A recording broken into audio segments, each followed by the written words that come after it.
Quanto à felicidade, acredito que está numa constante busca de ser melhor no que faz, de ascender na vida, de tornar o mundo um lugar melhor, de ser uma pessoa melhor, etc. Acredito que é pessoal para cada um, não existe fórmula. Acredito que eu seja uma pessoa feliz, me considero na busca do mundo em que acredito, igualitário, justo e diferente, nunca perfeito, e me sinto bem nessa busca. É isso. Ser pessoa melhor. Não, tá de parabéns, claro.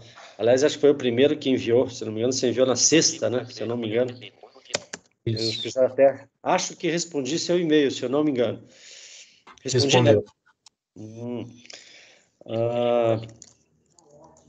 Excelente.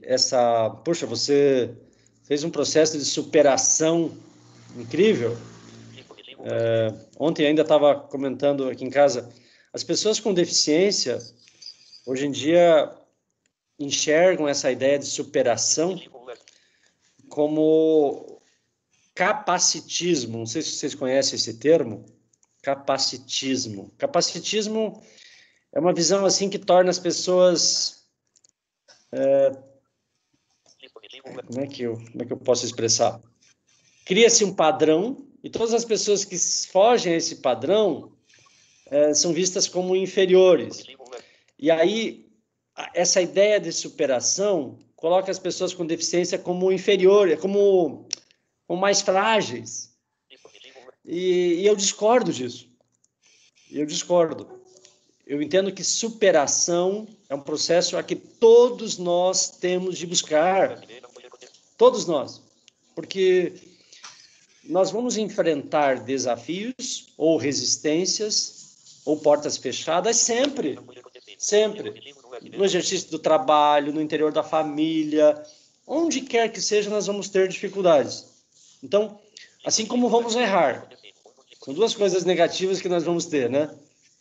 Pessoas contrárias, nós vamos ter erros, estou citando duas, sem contar outras coisas, sem contar as pessoas que vão agir contrariamente aos nossos objetivos, que vão jogar realmente contra, não é?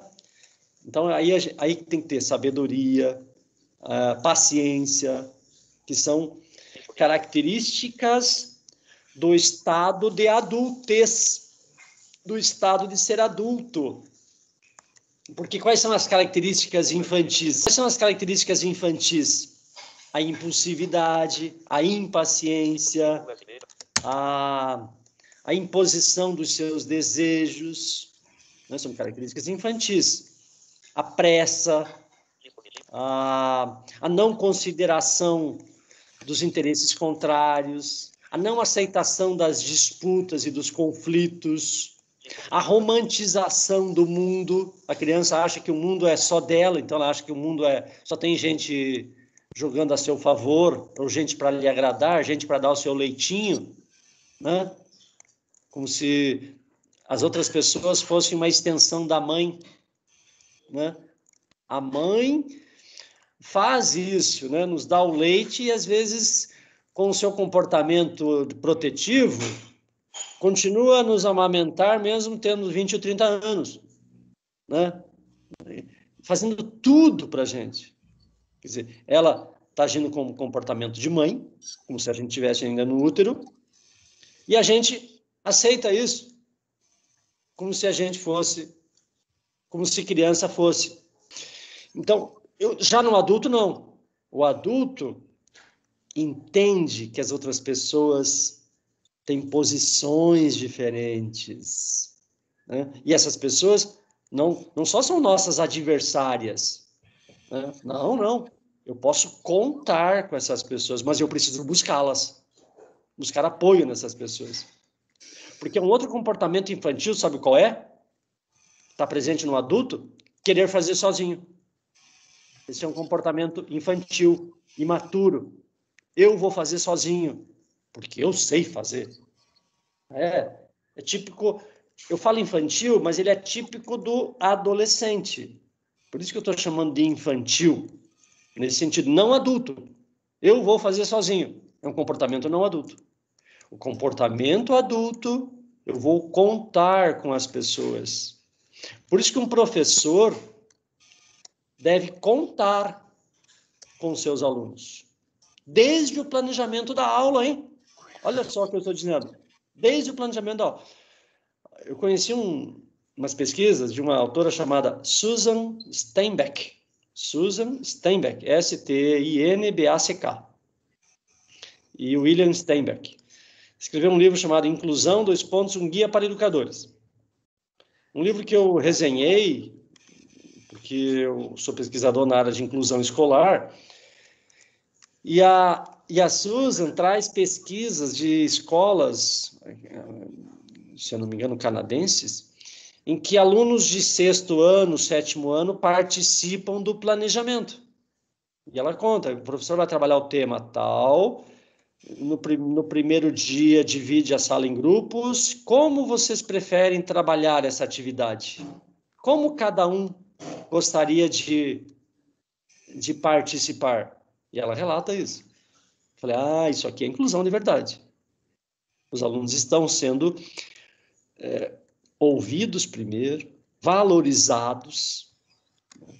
Possivelmente as atividades vão ser diferentes, porque tem muita sugestão. Cada um vai fazer suas sugestões. E aí, os alunos tendo experiências diferentes, manifestações diferentes, o que vai acontecer, hein? Muitas consequências cognitivas, sociais e afetivas. Muitas, muitas, muitas. Vamos lá, vamos citar algumas. O aluno fez lá uma experiência para começar o tema, porque a aula dos novos tempos, no novo paradigma, não começa com exposição teórica do professor. Na aula passada eu fiz uma pequena apresentação, mas eu não tinha pretensão de fazer exposição teórica. Esse não era o objetivo. Era só provocar vocês. Inclusive, eu fiz relatos pessoais. A ideia era criar uma experiência de vida e uma memória relacionada a essa experiência.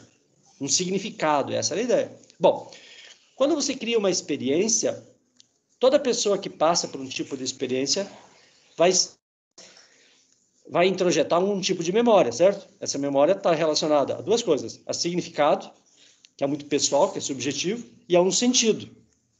Pois é. Quando eu relato essa experiência, esse relato também é pessoal, o que se produz dentro de mim? Quanta coisa, né? Muita coisa. Desejo de ser reconhecido, desejo de ser respeitado. Aliás, quando isso acontece na turma, os alunos começam a respeitar mais os colegas. Puxa, que história linda da pessoa, né? Eu não sabia que essa pessoa tinha passado por isso. Então, o desejo de ser respeitado, desejo de ser reconhecido. E aqui, um aspecto muito pedagógico. Desejo de aprender.